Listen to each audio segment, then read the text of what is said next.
Hey there, welcome to Saturday Night Cryptids and Conspiracies. Uh, Welcome to probably the last night of this channel and any other channel that I have. This is going to show on because we're about to butcher a sacred cow, which is the basis of pretty much all the gender narratives that we're dealing with right now, and I can see from the view count that we're being suppressed, which is what I expected. Hopefully, this will be seen on retweets and on other people sharing it, but we'll find out. But I kind of expect it to be suppressed because this is a subject that they don't want us talking about. And what we're about to talk about is the inciting incident that all of them quote every time somebody says that girls and boys should not compete. And this one match that happened in 1973 that shifted the whole entire gender ideology conversation and has been used ever since as a cudgel to for things to be shoved into places it shouldn't be. And in the last 4 years in particular, this particular incident that we're about to talk to about tonight is being used like to shove all sorts of like crazy narratives into society. And the truth is, well, we're about to talk about the truth, but I can't talk about the truth unless I have my co-conspirators, the aforementioned parkours. We are down the parkour tonight. Abby has decided that he's got better things to do for the next few weekends, and so we bid him adieu, and we will see him when he gets his lazy ass back. But we're not going to like postpone anything until he decides to drag his lazy carcass back onto the channel. So tonight we're going to start out with this guy. If it's no Scottish, it's crap! Hello, everybody. Welcome. Hey. Yeah, I'm just laughing my ass off here because you're saying, well, we'll just keep going until Abby comes back. Not if we get cut off tonight, we won't. Good point. Absolutely good point. Yeah. All right. He might not. Okay. There might not be anything to come back. Yeah, it might be a moot point. It might be a moot point after this night. But anyway, there's also this joker. Nobody worries about upsetting a droid. That's because a droid don't pull people's arms out of their sockets when they lose. Wookiees are known to do that. Did you say we were having beef ribs and steak? I got my knife and my bib ready to go, so where's the cow?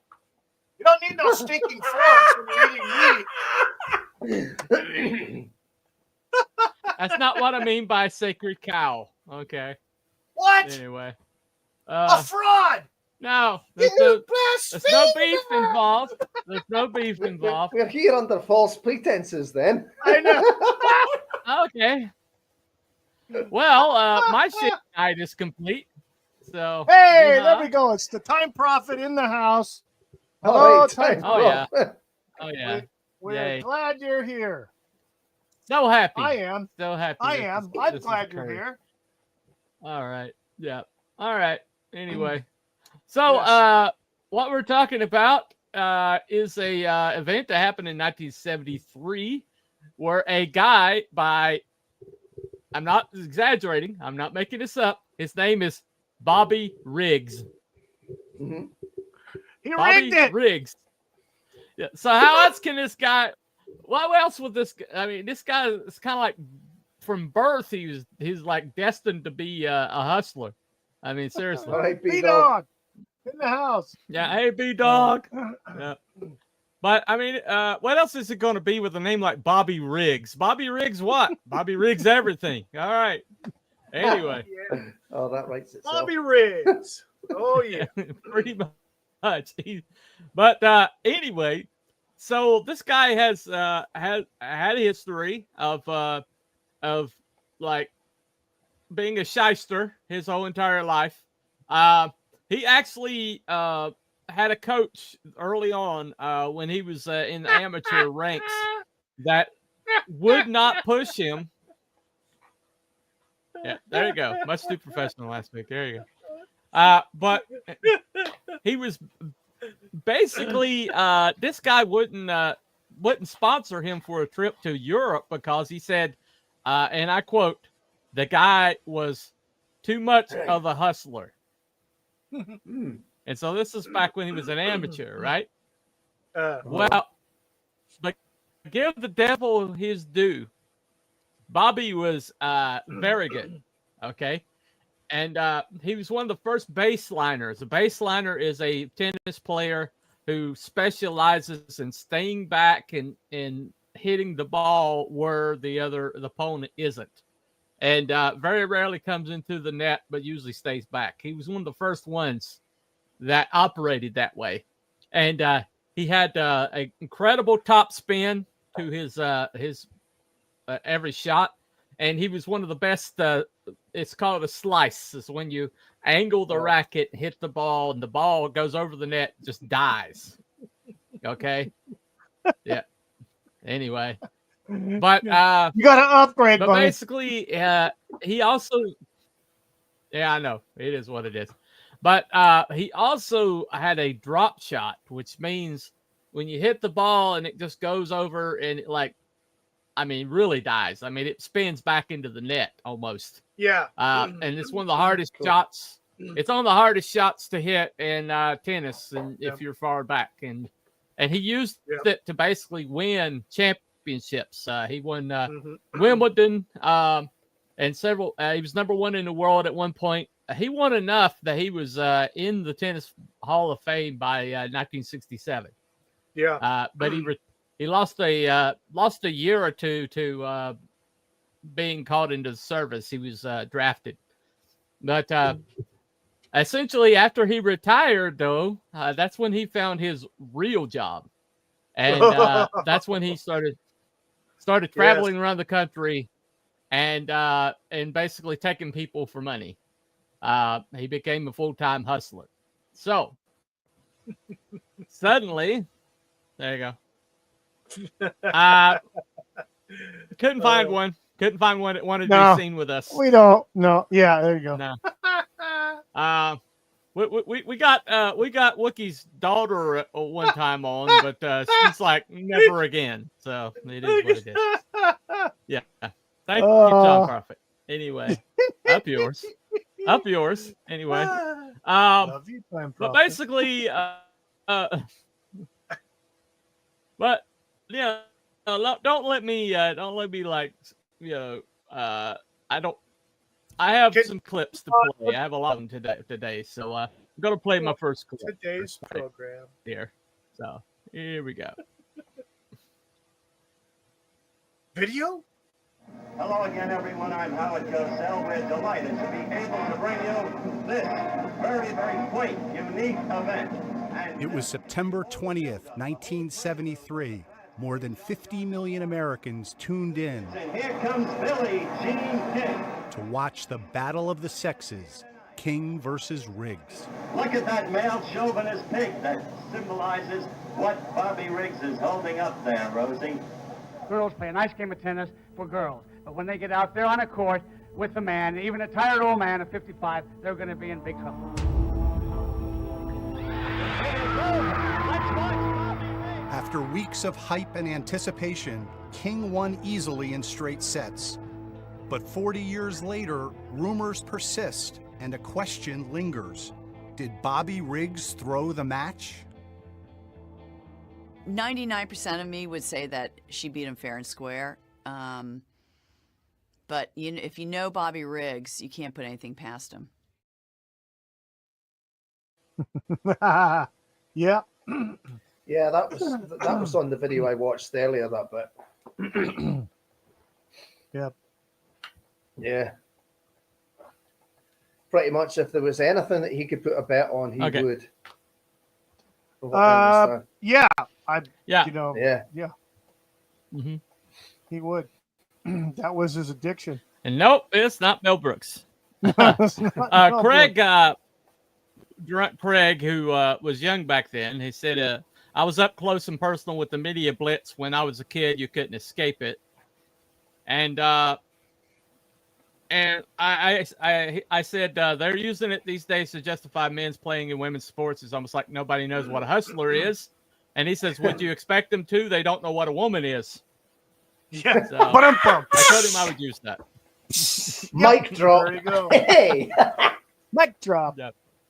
So anyway, so this situation happened where Bobby really started making some waves. He started women's tennis was on the upward, kind of like an upward trend. They had some really incredible players at that time. Margaret Court, Billie Jean King, Chris Everett Lloyd. Yeah. No, Billie Jean King is not a male. It's not a guy. No. I think she did come out as lesbian later, but she's not a guy. But anyway, so basically he started talking back. Women finally got like they raised the purse level for women, and Billie Jean King had a lot to do with this. She was a rabid feminist, and she got them to raise the purses on the women's side of things, and they started having, more making more bank, and suddenly out of nowhere, Bobby Riggs shows up and says, "Why are we paying these women? Why are we paying these women all this money? That they can't compete with men." And this 55-year-old kind of shyster comes out of nowhere, glasses, dumpy looking, messed up hair, and he's like, "Look at me, and I can beat any woman. I'll beat Margaret Court." Who Margaret Court is still considered one of the top 10 women's tennis players of all time. Yeah, she was active on the tour at the time that she played against Riggs. I mean, she'd already won a Wimbledon. She won some. I think she won a U.S. Open or two. She was number one in the world. Yeah. She was She was like the top ranked in the world. Yeah. So he went straight at the top. I mean, he was asking for a fight with the the woman at the top, and let me see. This happened. Let me play it. He gambled in Las Vegas, losing $17,000 in one night at Baccarat. And few knew he bet a lot and lost a lot, mostly on football, with illegal bookmakers connected to the mafia.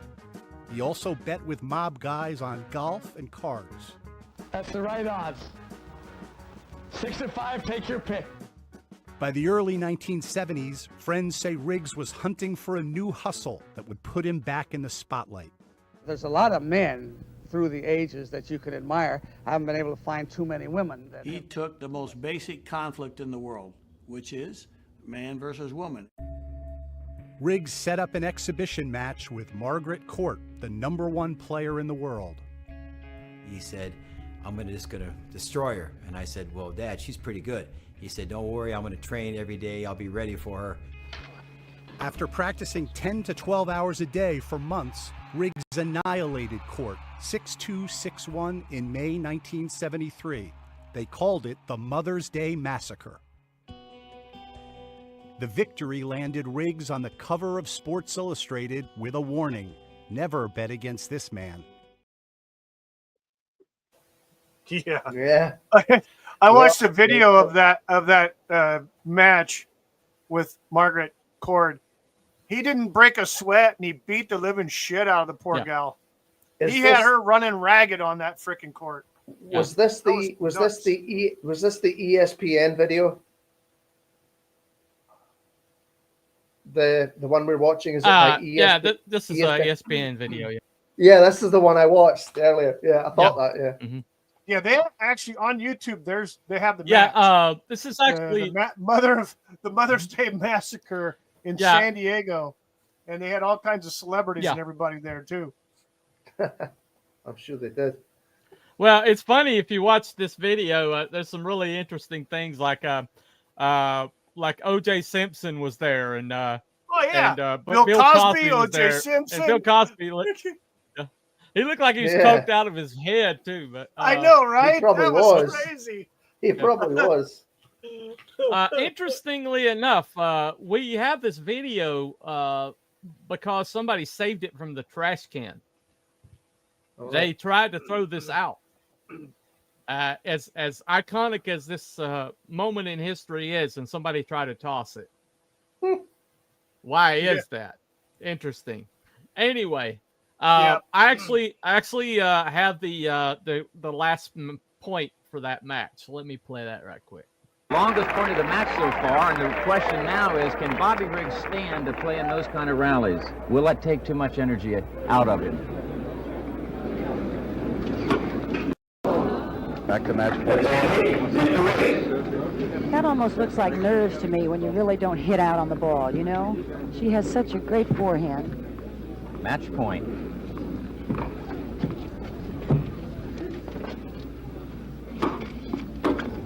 There it is.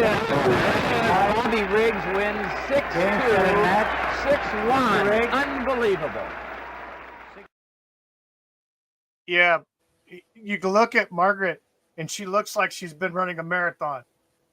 Sweating, breathing heavy, the look on her face, the expression on her face, the look in her eyes, the way she's holding her body.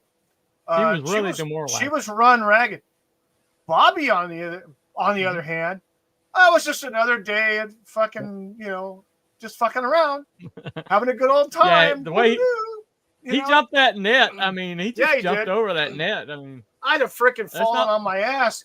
I wouldn't even be able to get my knee up high enough. I'd have fallen on my ass. And I tried that one time, and I tried that one time, and I know what the tennis court tastes like. I'll just say that much. Oh wow! Yeah, I would have face planted myself. But Margaret, he ran her ragged, and you could tell that the video, a lot of choppiness is because of they tried to salvage the film, and so what was clipped out was completely damaged. So that's why it was kind of choppy there on a lot of that. Yeah. So it's a good thing that somebody saved that. I mean, it is choppy, but it's all right. Okay. Well, one thing that Bobby did what a lot of hustlers do. Okay. And we were talking about this earlier. Me and Wookie he worked around a golf course, and so he's familiar with hustlers, and he read, he's telling me stories about Sam Snead being a hustler before he was a pro. And basically the pro ranks and the hustler ranks are almost parallel. People who could still play in the pros will go down and become hustlers, and almost go back and forth, one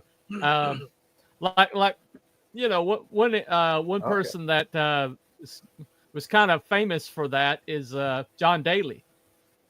John Daly was basically, I mean, you see that guy, you see that John guy, and Daly, like, I don't think that guy's going to last. That I'll tell you what, the John Daly of today is so confident in what he can do. Yeah. He doesn't have to make an effort. And that's the thing with a hustler can draw you in with little effort and make you think through that, you might be a little bit better than them.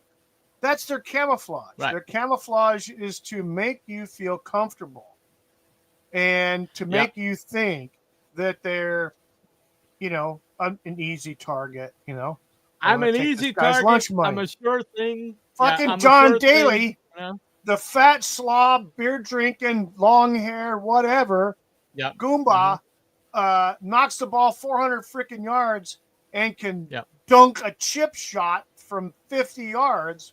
Right. And you think you got something on him? He's the hustler. You know?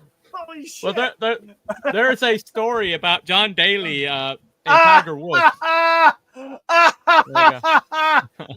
That's an inside joke with B-Dog. Okay. Fucking Wayne. Yes. Fucking Wayne. That motherfucker disappeared.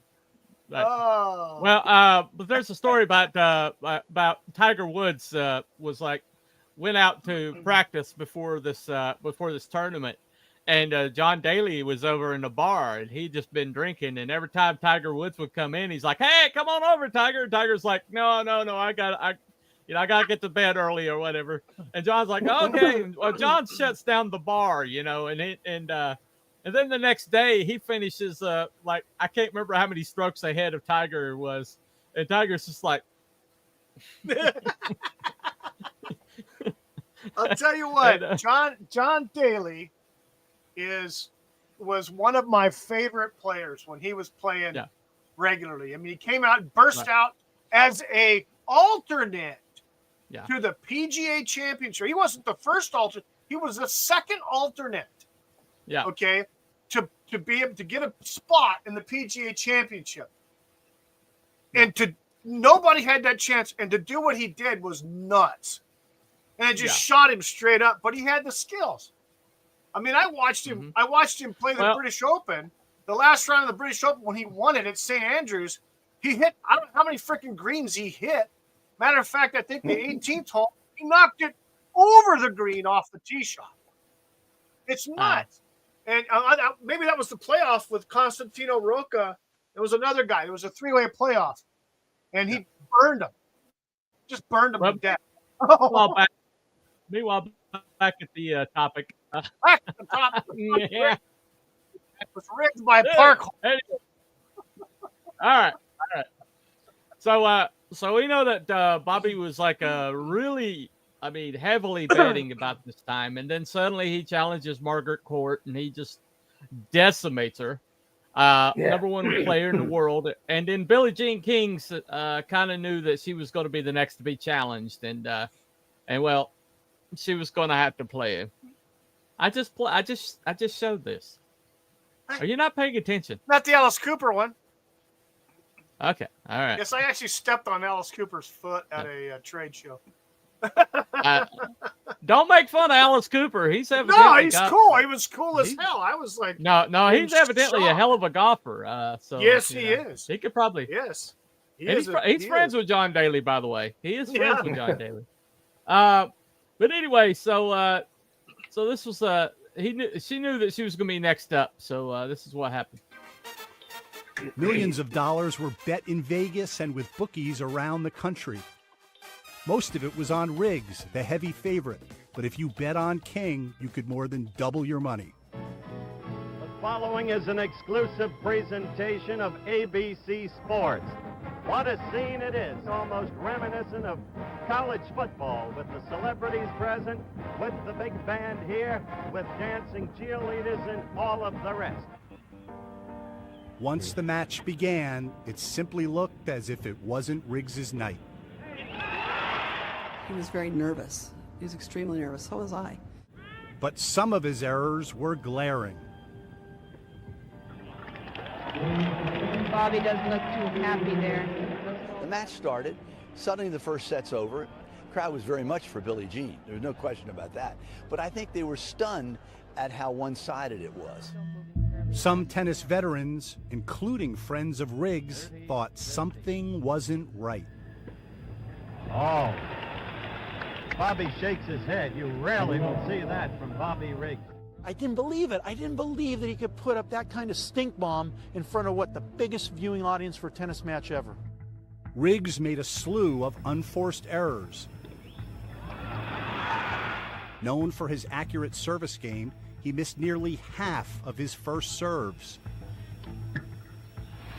Oh, that first service has been a disaster for him all night. And double faulted on key points. And the second serve as well. And it's been a night, I think, that was not expected by most. It is over. Let's watch Bobby Riggs. immediately after, if you were a tennis person that knew Bobby Riggs, the first thing that comes to your mind is he threw the match. Well, a hustler. He did. A hustler works two ways. A hustler works to draw you in, to get your confidence up, and then to destroy you on the next wave to take your money. But a hustler will also destroy an opponent to sucker in the next mark. And then a hustler is a gambler. If the odds are right and the money is right, they might just do what that guy said. Take a dive. Take a dive. For the money. Because it's all, the whole point of the matter is the money. For the mob. I mean, Right. the money. I mean, the mob. I mean, the money. I mean, the mob. I mean, the money. Timone. Okay. All right. Speaking of that, and so the rumor was because of his gambling habits that he was in deep with the mob. Okay. Yeah. And unless there's a lot of people, including his best friend, that was like, Bobby would never throw a match like that. He would just never do it, you know? And his and funny thing is his son, who knew him better than anybody, his son was like, yeah, it's plausible. Yeah, it's possible. Yeah, I remember. Yeah, he did. Yeah. Yeah. Evidently, Billie Jean King was not aware of his connections. Let me play this clip. This one. No. Just watch the look on her face. Just watch the look on her face. Here you go. Yeah. I've never heard anything so ridiculous, so far-fetched, and it's just complete bullshit. Lorne Kuehl and Larry Riggs have been friends for nearly 50 years, but disagree about the possibility of a fix. There's no mob people involved with this match. I mean, the mob doesn't even play tennis. Did he know Mafia guys? Absolutely. Is it possible these guys were talking some shit? Yes. Is it possible that they talked to him about doing it? Possible. I would bet my life that Bobby never had that discussion with him. Now, maybe they had that discussion with themselves, you know, because they're mobsters. But Bobby, that's not Bobby. Well, one of the things that we Bobby learned in doesn't our... get involved with mobsters. That's not Bobby. Keeps it. Actually, Billy, he did. Larry Riggs says one of his dad's golf partners was Jackie the Lackey Cerrone, who became a top Chicago mobster. Jackie was a hitman for the Mafia, and I actually met him playing golf because I caddied for Dad, and I said to Dad, geez, Dad, this guy steps on your ball whenever he can. And he just smiled and he said, you just don't mess with these guys. You just don't ask any questions, just keep your mouth shut.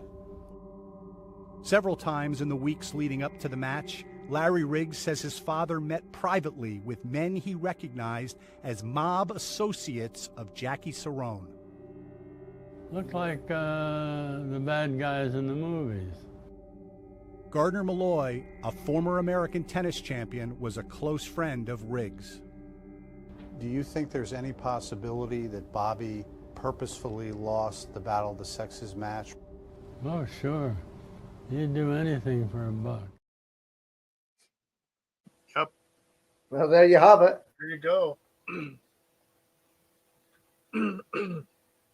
Of course, there was the secret mob meeting in the golf course. Yeah. Yeah. I guess I'm going to have to play that clip. I guess roll that set footage. it up, but I'm going to set it up now. Play it. So we can really get demonetized. All right. I guess I'm playing it now. Here we go. My name is Hal Shaw. I'm 79 years old. I'm about to tell you a story that's been a secret that I've kept for 40 years.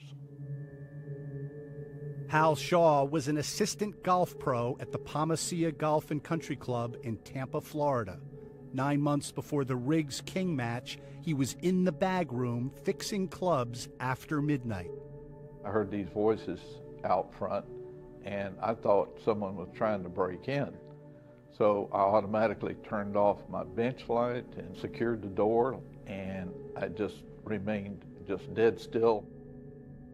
Through the bag room door window, Shaw says he saw several men enter the pro shop and sit down for a meeting. The first gentleman was Frank Regano, and the gentleman that was behind Frank was Santo Traficante Jr., and the other gentleman I recognized was Carlos Marcello. Frank Regano was a lawyer for the mob who was a member at Palmacia. One of his clients was Santo Traficante Jr. of Tampa. The third man was Carlos Marcello of New Orleans. Both men ran networks of illegal bookmakers and were two of the most infamous mob bosses of the 20th century. I was petrified, knowing that at any moment, if I did something, that my life could be in jeopardy standing behind that door. Can you hear them clearly? Oh, yeah. I mean, I'm probably 20 feet away. And what do you hear them say? The main thing that astonished me was they brought up the name of Bobby Riggs. Bobby had approached Regano about a proposal to set up 2 matches between the 2 best women players in the world. You mentioned Margaret Court, and it's easy for me to remember that because one of my aunt's name is Margaret, and the second lady was Billie Jean King. And Riggs had assured him that he would beat Margaret Court, and then he would go in the tank, and he'll make it look and appear that he's trying his best, but Billie Jean King is just overwhelming him. Shaw says he heard Regano mention a man in Chicago who would be in on the fix, and that Riggs allegedly owed the mob a gambling debt of more than $100,000. The men asked Regano to name Riggs's price. What does Riggs want out of this? And Regano says he has asked for his debt to be erased. He's also asked for a certain amount of money, which is to be discussed later, to be put in a bank account for him in England. And Regano says it's going to be, peanuts compared to what we're going to make out of this.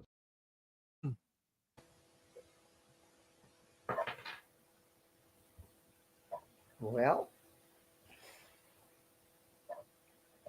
there you go. Oh, Mm-hmm. Oh yeah. Well, but let's talk about the match itself. I used to be really into tennis, and so I know a lot of what I'm speaking of. I actually played tennis for a little while there, believe it or not. But the thing that Bobby Riggs was known for was his accuracy. Bobby could place the ball wherever he wanted to. And his serve was a weapon. He literally could put his serve, depending on who he was facing, left or right of that person. He could put the serve right close to them if they didn't return well, and he could put it anywhere he wanted. And one of the things that you can control if you're trying to throw a match is double faults. And which means, when you're trying to serve, you got 2 chances at it. And if you miss both of them, and if you watch the double faults, most of the double faults went into the net.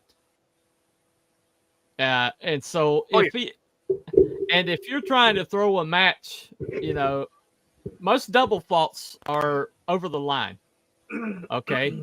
And so if he wanted to make absolutely sure that he didn't absolutely nick the line and actually make a point, the only way to do that was to put it into the net.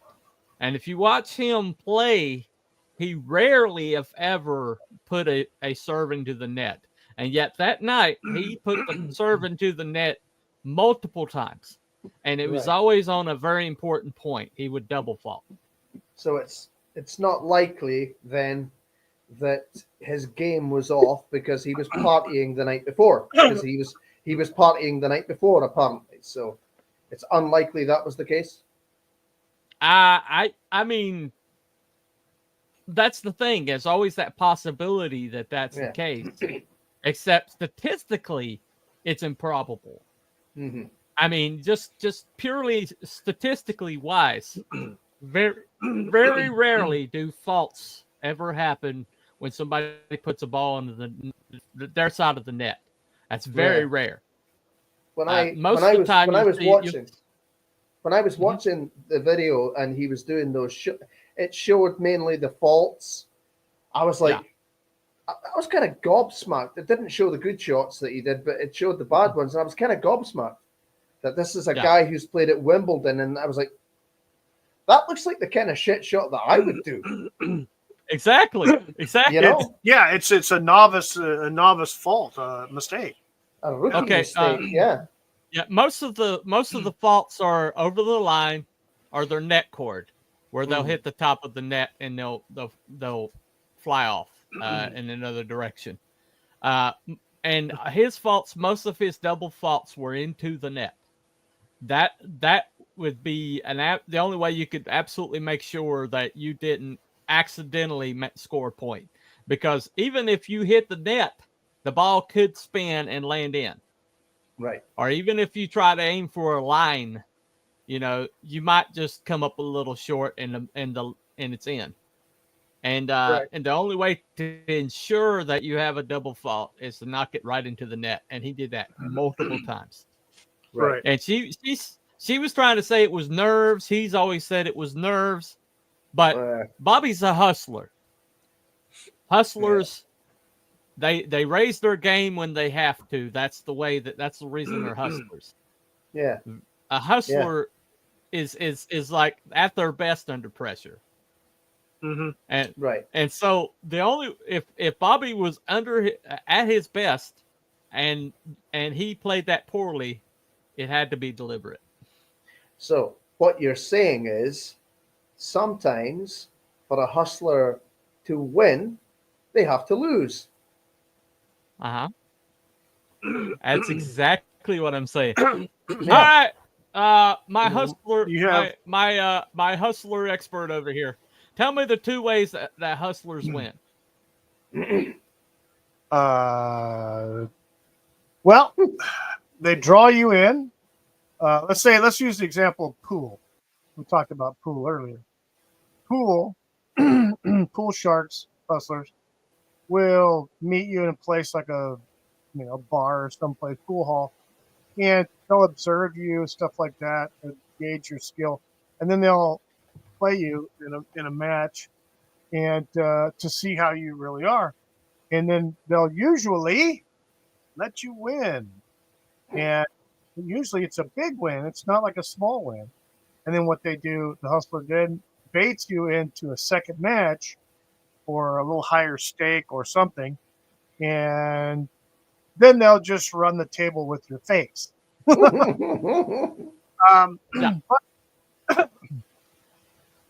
from a financial point of view, you want to draw people in, so you're going to use the hype of the day, the Battle of the Sexes. It's 1973. You have women's lib, you have ERA, you have all these things going on from the mid to late 60s and into the 70s. Title IX is coming in. Title IX's coming in. So there's a lot of things there. It's basically becoming part of pop culture, the women's lib movement. So, and you have athletes like Billie Jean King, who is pushing, women this, women that. You also have women getting into politics and things like that. So it was one of those times where enter Bobby Riggs, who may or may not have been a male chauvinist pig, but he played one on TV, and he played it very, very well. And so he sets up this event with Margaret Court in May. I think it was April or May of 73 in San Diego, California. A lot of celebrities are there, and he thoroughly destroys her. I watched that whole video of the match, and yeah, he was not breaking a sweat. It wasn't close. She looked like she was running in a marathon. He wasn't even breaking a sweat. Okay. He could do whatever the hell he wanted with that ball. There's just no doubt about it in my mind. Then you get to the Billie Jean King match. The Billie Jean King match. Now you have something where, like Howard Cosell just said, it's like a freaking college football game. Rah, rah, rah. You got cheerleaders, you got celebrities, you got sponsors. I mean, I think there was 90 million people watching. Yeah. Did you notice the jacket that Riggs was wearing, it said Sugar, Sugar Daddy. Daddy On the back. That's a candy bar. Mhm. Was a yellow and red wrapper like that. Yeah. So that's a Mhm. sponsor. So you have all these different places, and it's covered by ABC Sports, which, at that time, they had Monday Night Football and Wide World of Mhm. Sports, and all the top Well, announcers and stuff like that. let me watch. Let So- me show you the last Yes. last point of that match. Roll All that. right. Millions of dollars were bet in Vegas and with bookies around the country. Most of it was on Riggs, the heavy favorite. But if you bet on King, you could more than double your money. The following is an exclusive presentation of ABC Sports. What a scene it is, almost reminiscent of college football, with the celebrities present, with the big band here, with dancing cheerleaders and all of the rest. Once the match began, it simply looked as if it wasn't Riggs's night. He was very nervous. He was extremely nervous. So was I. But some of his errors were glaring. Bobby doesn't look too happy there. The match started. Suddenly the first set's over. Crowd was... Let's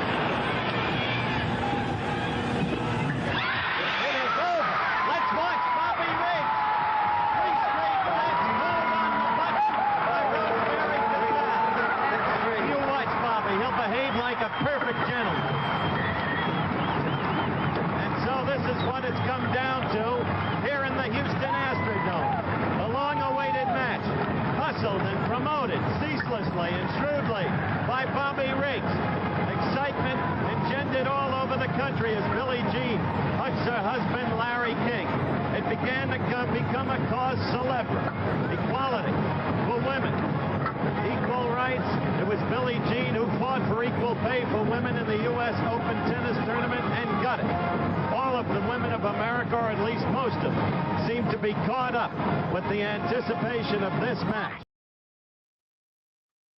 And a beaten, exhausted, nervous, tired Bobby Riggs vaulted the freaking net with no hand on the net this time. Yeah. Almost like it got a big payday out or something. But did you bet. notice? But did you notice the media narrative immediately? Oh yeah, exactly. Howard Cosell was Women's rattling rights, off women's all rights, the things. women's that were rights, going- women's rights, women's Mhm. rights. Yep, equal pay, equal Yeah. rights, ERA, blah blah blah, etc. Again, all the cause celeb from the late '60s, early '70s. It was going on at that time. It was part of pop culture. That's what was going on. Right. So yeah. Well, let me play this. This is a conclusion to the whole thing right here. But I'm going to tell you, I know when a player wants to win and when they don't want to win. Bobby Riggs wanted to win that match. I saw it in his eyes. I saw it when we changed ends, and there is no question.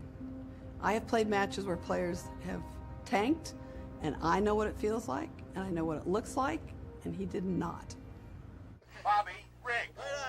Over the years, when asked about the match, Riggs always credited Billie Jean King. Had to hand it to Billie Jean King. She played a great match. She rose to the occasion, played the best match of her life. Even at the age of 77, just 6 months before his death from prostate cancer, Riggs repeated the same story. I'm usually very good in a clutch match and a big money match like that. But this is one time I failed. You got to hand it to Billie Jean King. Hal Shaw says he kept his secret for nearly 4 decades because he feared retribution from the mob. He'll be 80 later this year and says he wanted to tell his story before he dies. Hal, what do you tell people who will say this is impossible to believe 40 years later? Yeah, I probably would say the same thing. 40 years, and you haven't told a soul. I just know deep in my heart what I heard, and I wanted to make sure that I could set the record straight and that the world know that this was not what it seemed to be. The winner of the Battle of the Sexes, Billie Jean King, 6'4", 6'3", 6'3".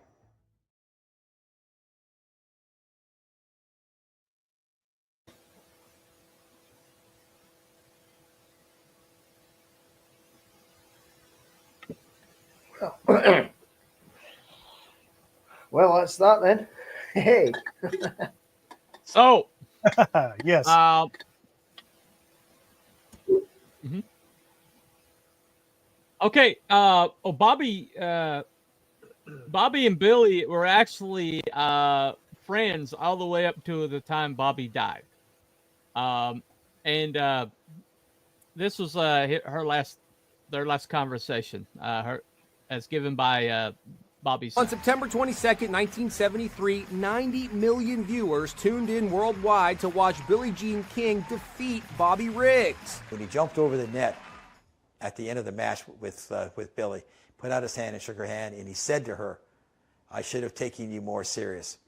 Larry says his dad's chauvinistic persona was all an act and remembers what Billie Jean King told his father right before he died in 1995. She said, "Bobby, I want you to know I love you a lot." And he said, "Billy, I love you too. And we did something big together." And she said, "Bobby, we did."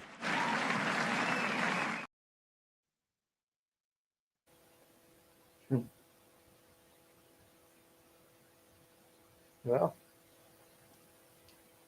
all the things to say to somebody, all the things you say to somebody at the last minute is like, we did something big, didn't we? What did they do exactly that was big?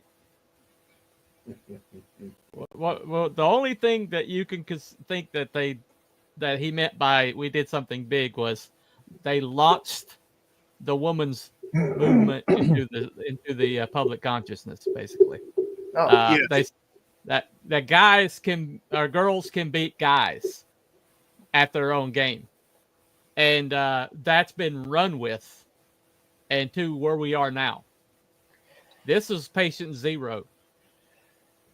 This battle of the sexes was patient zero for what we're dealing with right now. When you got like a boy who finished like 8 feet ahead of women in California in the triple jump. Yeah. You know, where you got sprinters that are finishing so far ahead of the women that you can't even see them in the same frame when they go over the finish line. It's happened like multiple times. At last count, over 900 medals have gone. Trans athletes have won over 900 medals in the last 4 years. Well, medals. I was going to say, if you look at combat sports, when there's any intergender situation there, the men always come out as the winners. It's just... Fallon Fox. Have you ever heard of Fallon Fox? Oh yeah. Is that the MMA fighter? Yes. Yeah, I think so. Yeah, the MMA. This is actually what launched. This is what launched Joe Rogan into the stratosphere. He was the first one that spoke out against this. But there was a MMA fighter who was ragdolling other fighters, picking them up and throwing them across the room, across the octagon, and like literally manhandling them and punching them so hard that they would tap out. Well, they were having facial fractures, skull fractures from fighting this guy. Orbital socket fracture. One girl got an orbital socket fracture. And Joe Rogan called it out, but after it was, she got rear naked. This thing got rear naked choked. I'm not gonna call it a her, but got rear naked choked out, and they because she lost, I guess they finally admitted that it was a male, and Joe Rogan called it out before that, and people try to cancel him over it, and that's how he became the biggest podcaster in the world. Yeah. But okay, if you're going to ask, can a woman beat a man? Who are you going to ask? You're going to ask the greatest female tennis player athlete of all time, the one that has the most Grand Slams of any female tennis player. She's number one on everybody's list as the greatest of all time. She's the Michael Jordan, Tiger Woods of female tennis. Her name is Serena Williams. Oh yeah. And she was asked, Andrew. I think his name's Andrew Murray, maybe. No, Andy Murray. Andy Murray. Okay. The tennis player, right? Andy Murray. Yeah. he challenged her to a new battle of the sexes, and this is what she said to Dave Letterman. For me, tennis and men's tennis and women's tennis are completely almost two separate sports. So I'm like, if I were to play Andy Murray, I would lose 6-0, 6-0 in 5 to 6 minutes, maybe 10 minutes, because no, it's true. It's true. Honestly, it's a completely different sport. The men are a lot faster, and they serve harder, they hit hard. It's just a different game, and I love to play women's tennis, and I only want to play girls because I don't want to be embarrassed. I would not do the tour. I wouldn't do Billie Jean any justice. So Andy, stop it. Yeah. I'm not gonna let you kill me. How much of a difference in level is there between a WTA player and an ATP player? According to Serena Williams, the difference is massive, and I think if there's someone to trust on that statement, it has to be her.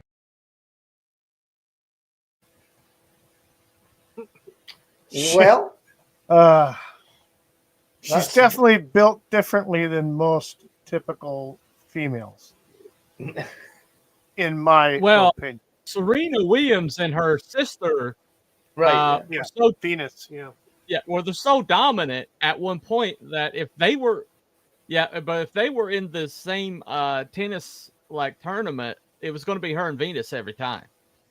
I mean, it got so ridiculous that women's ratings went down because they were so dominant. And I is remember saying, that. Yeah, and she is saying, right. And Billie Jean King actually said that Serena is the greatest she's ever seen. And Serena is saying, I can't handle a man. And Andy Murray wasn't like the top of the line. I think he was 20 or something in the world. And now there is actually a match where the 57th woman in the world faced against 1175 of men's. Nice. Now this has not been this is the first I heard about it when I was doing my looking at it today, and this popped up. So let me play you this clip real quick. How much difference of level is there between men and women in tennis?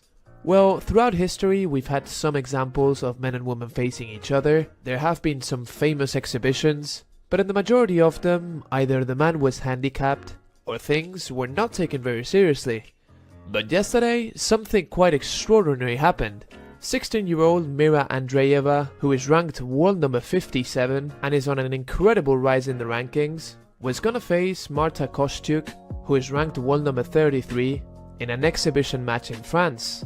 But Kostyuk ended up pulling out hours before the match. The thing is, with very little time, the replacement they found was not another female player. It was actually the world number 1145 ranked male player, Yanis Ghazouani.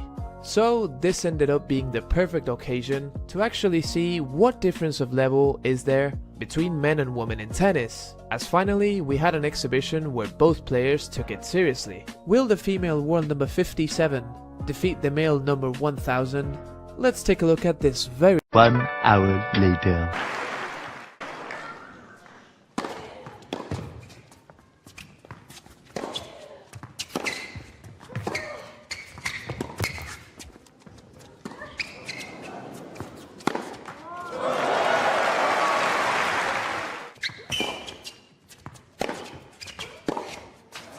Jeu 7e match, Ghazouani-Durand. 2 manches à 0, 7-5, 6-2. Mesdames, Messieurs, applaudissements pour nos deux joueurs, Yanis Ghazouani-Durand.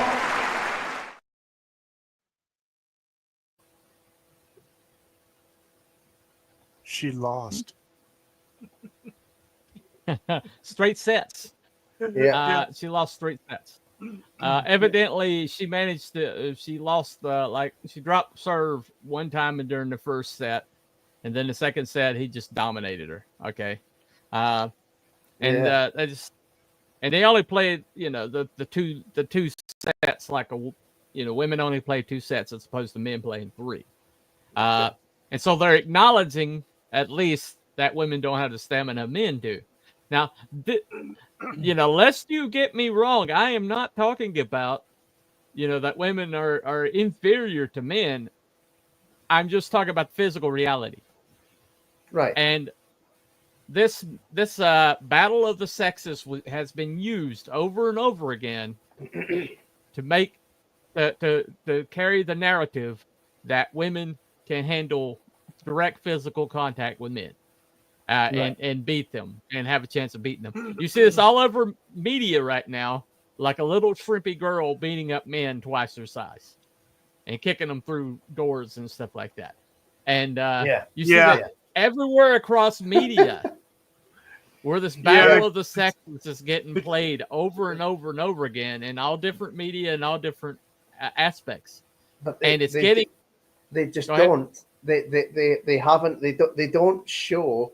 There was a professional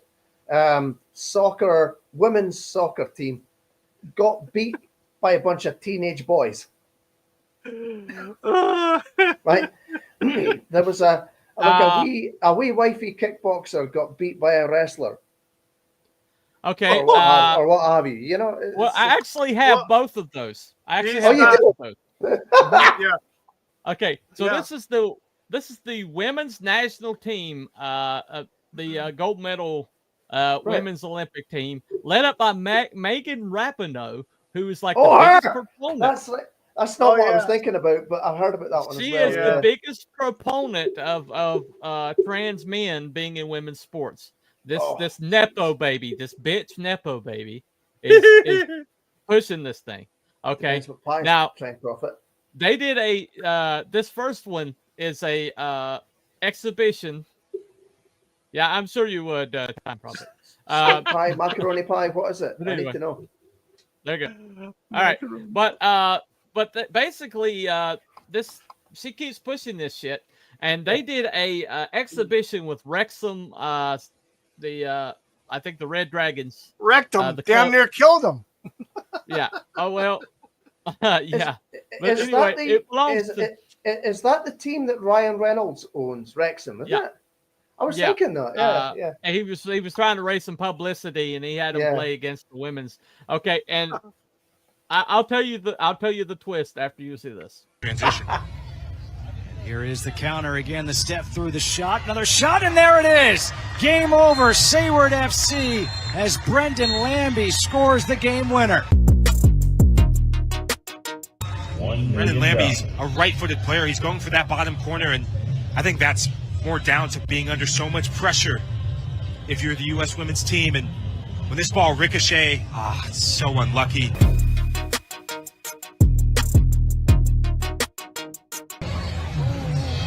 Here's a turnover. Jarvis, there it is. Game over. 12-0, Wrexham defeats the U.S. women. And Wrexham just proved to be too tough for this team. Now, that kind of slaughter would be bad enough, but if you could believe it, it actually gets worse. Watch what a bunch of teenage boys did to the U.S. women's soccer team.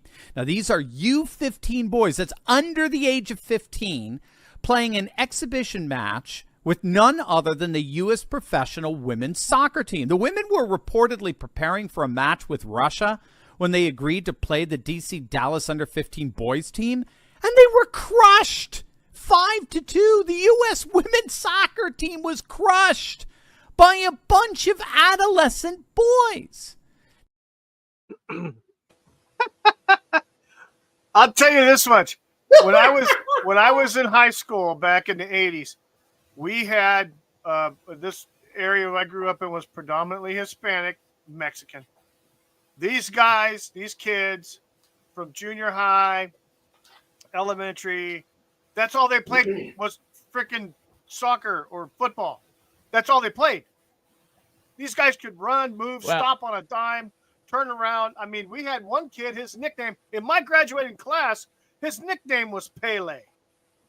All right. I mean, it was like... Well, let me give you the twist, though. Let me give you the twist. These guys could kick those ladies' asses, too, back in the day.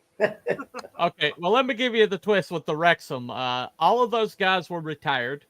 They were the Wrexham Reserve. Every single one of them were in retired. If you see some of them, they had gray hair.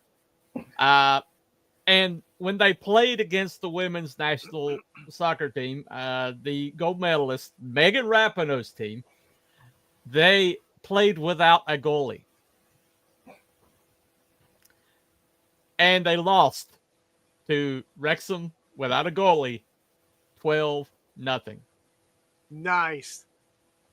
So, Well, little fuchsia hair Megan Rapinoe, who, by the way, choked on a penalty kick and lost them the gold medal. That's right, Let's she not did. forget that. Miss for that. Nepo baby, talking about, we need to be paid as much as the men. And she's never never suffered a day in her life, and so why the hell is she talking about this shit? Her team got wasted by a bunch of old men, without a goalie, 12-0, and they got beat 5-2 by a bunch of 15-year-olds. Yeah, a bunch of 15-year-old kids. Okay. So and then she's pushing for men to be in women's sports. The same woman. She's the reason they did these exhibitions. She's trying to prove the point that battle of the sexes happened, that it's real, that women can beat men.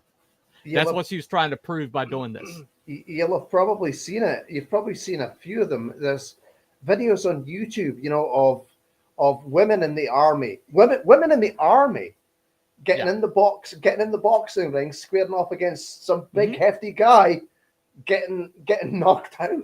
Oh yeah, getting the crap kicked out of them.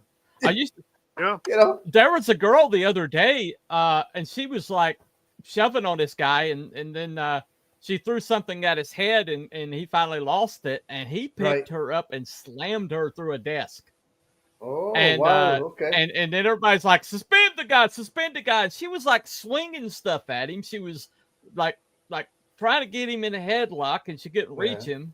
And then she threw something at his head from like point blank range, and it barely missed his head. She used a weapon to try to inflict injury. I mean, that's the thing. I mean, all of this stuff is filmed now, of course, and there was a teenage boy. There was a teenage boy sitting down and somewhere in school, I think, and this girl was slapping him and punching him in the face, and he stood up and just went, oof.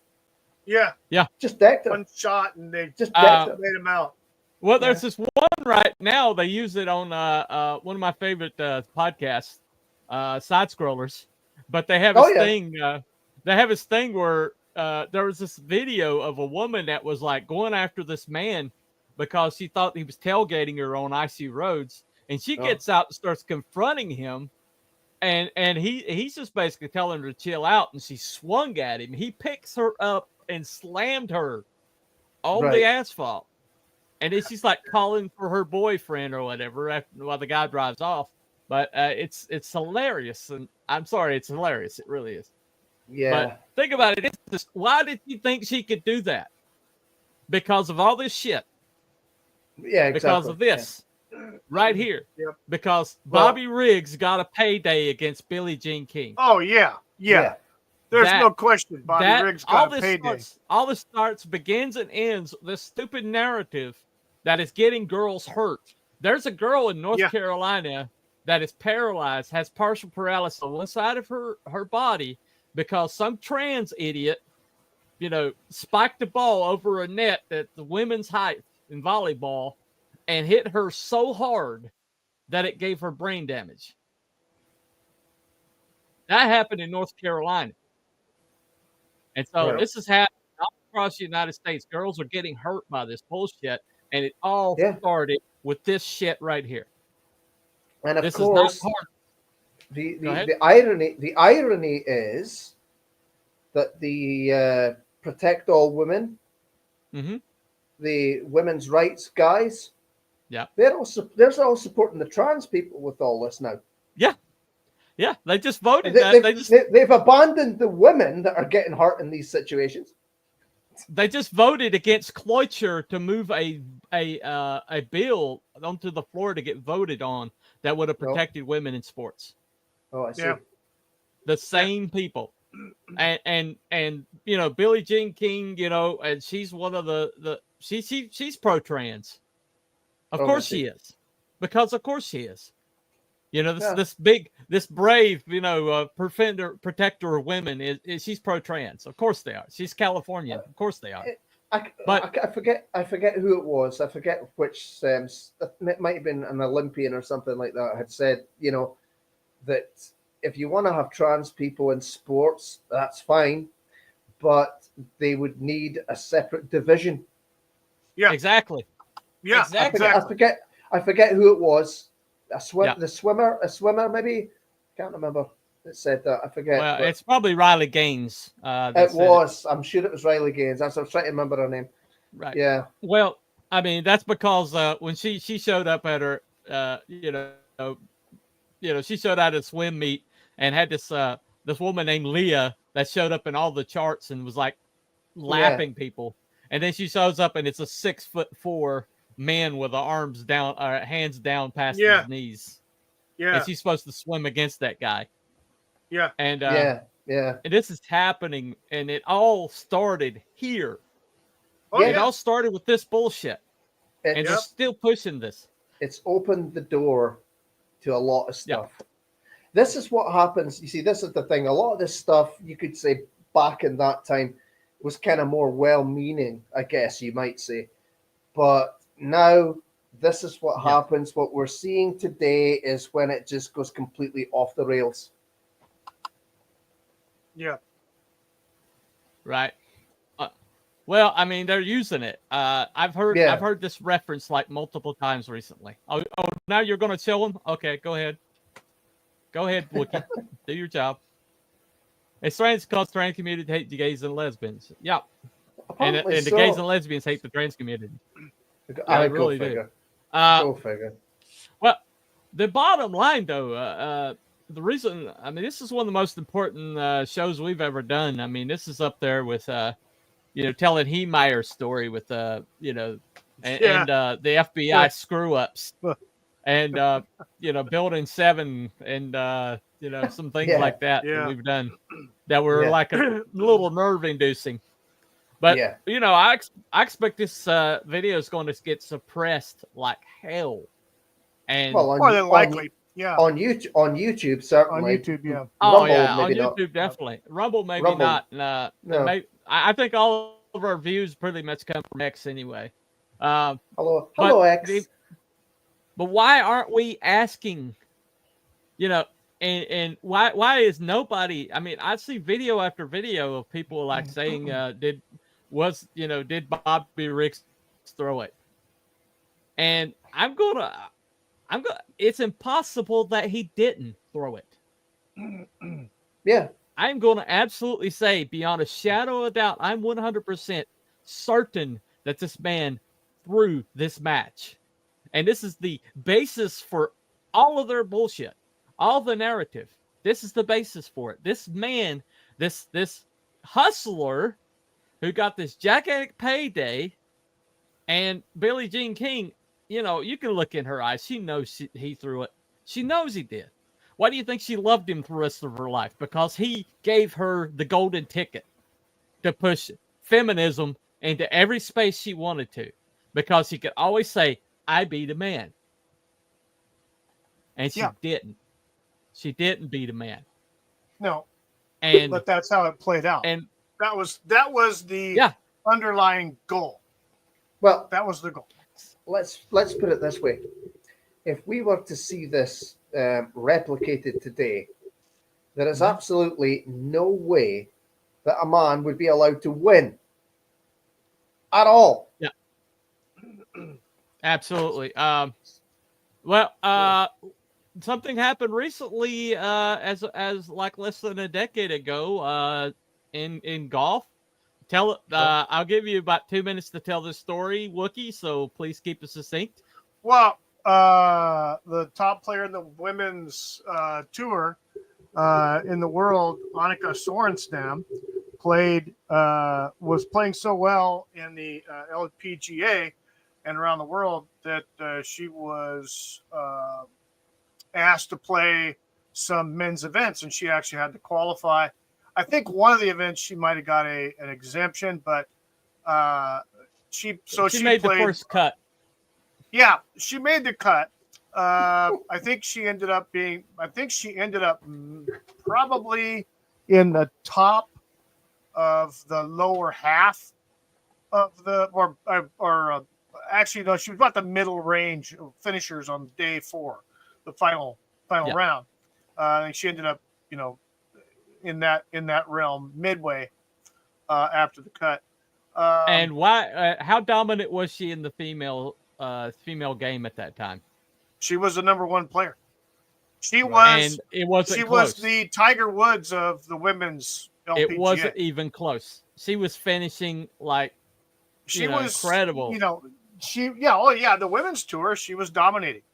I mean, I think there may have been 1 or 2 players at that time. Yeah. We're talking about the late 90s, early 2000 era. So Tiger Woods had already come on the scene. He's kicking some ass on the PGA Tour. But she was good on the women's tour. But then when she went to the men's events, she had to play for the men's tees. Yeah. Which are longer. She was dominant on the women's tour. Yes, she was dominant on the women's tour. Yes, and Serena. She had to make changes. And Serena in tennis was dominating tennis. Nobody was even close. Yeah. She had to make changes to her golf swing as far as teeing off using the long clubs because she had to keep up with the guys. She had to go and change her swing, change her setup, and do some various things for her tee shots on the par 4s and par 5s to gain distance, where she didn't really have to do that on the women's tour because generally the golf courses were much, much shorter in distance wise. But she had to make some changes to make a longer backswing, faster hip turn, to throw her hands down faster at the bottom of the swing. Okay. Let's we're done with the golf tutorial here. All right, trans idiot already had brain damage. Now, okay, this Marcus down. Damn it! I'm going to throw with my golf tutorial, you bastard. Okay, well, all right, Marcus down. All right, Marcus down. This happened, everybody. Okay, this is yes. All right, note this.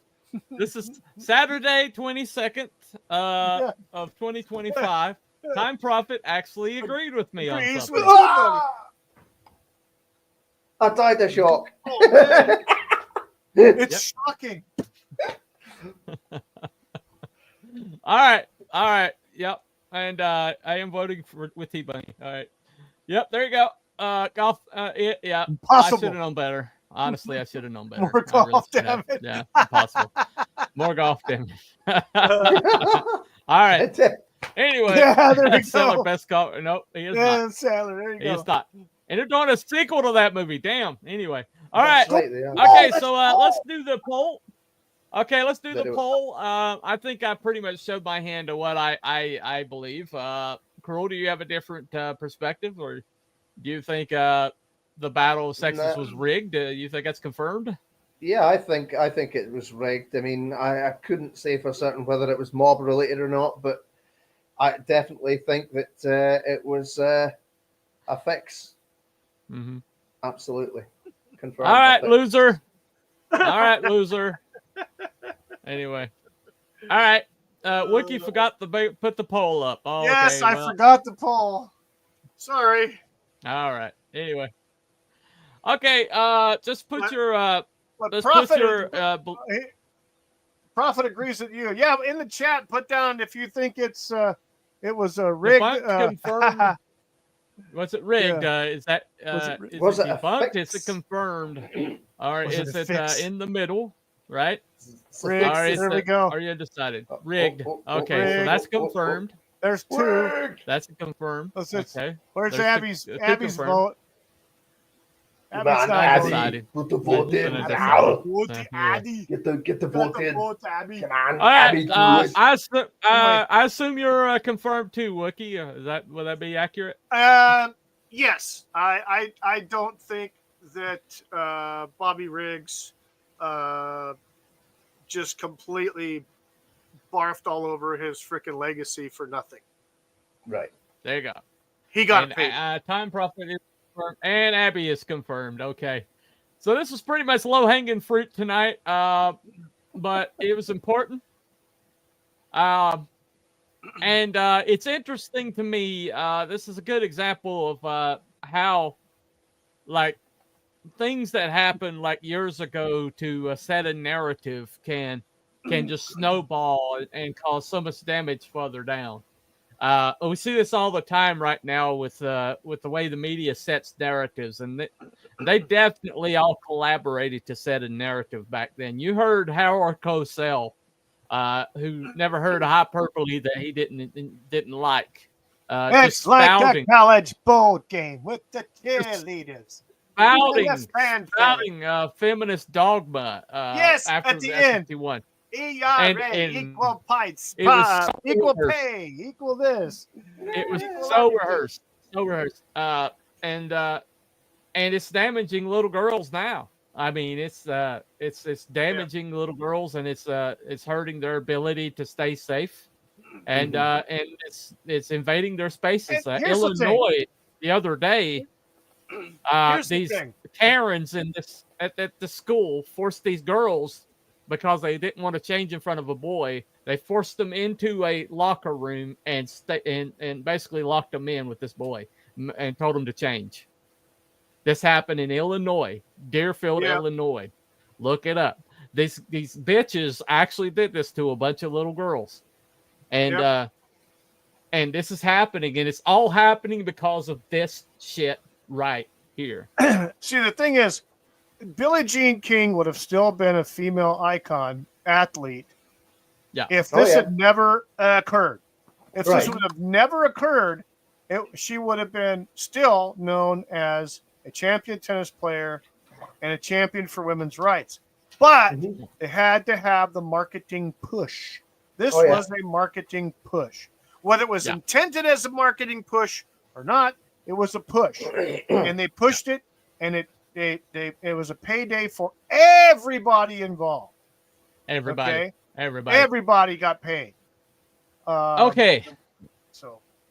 So thank you all for coming to Cryptids and Conspiracies. So we got an idea for next week. Anybody? Promoted by government cause girls who want to become like men have less babies. Population control. Yep. Mm-hmm. Oh yeah. Yep. Night all. Night Time Prophet. Time Prophet. Did I just agree with Time Prophet again? What the did. hell is going on? It's like you did. It's like the Twilight Zone. Anyway, I feel unclean. I feel unclean. Imagine anyway, if you will. I gotta play this. I'm confident. Gotta play this.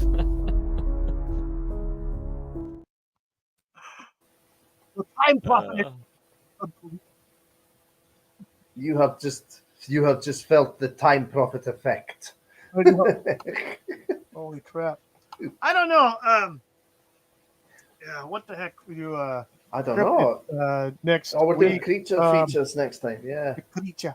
It's a creature feature. Cryptids.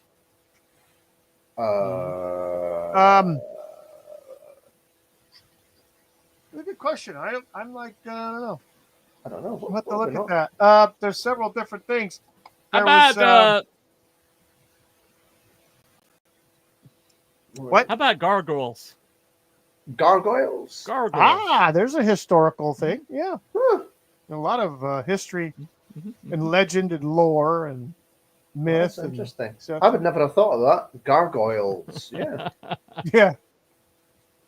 Where'd he go? Gargoyles? What do you think? Yeah. Gargoyles? Yeah.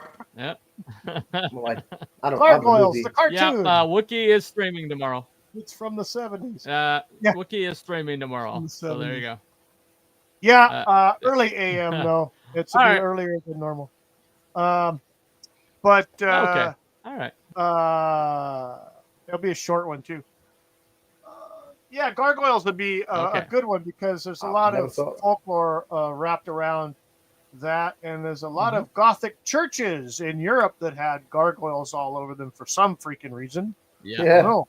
But a lot of the all right. Yeah. Gargoyles it is then. Gargoyles it is. Yeah. There, it's a good that's cartoon next week. too. That was a good Yep. cartoon too. Yeah. Pretty good. Something good out of the 90s. The guy who wrote it turned out to be a woke tard later, but Yeah, it was good. true. It was good while it lasted. No. But Yeah. anyway, Right. thank you all for coming to our show, and we will see you next Have a good week. one, peeps. Tune in tomorrow for See you Wiki next week. Fever, whatever he's doing. So we'll see you next week. Bye, Yes. everybody. Talk about Bye. golf. Oh, lovely. Good night.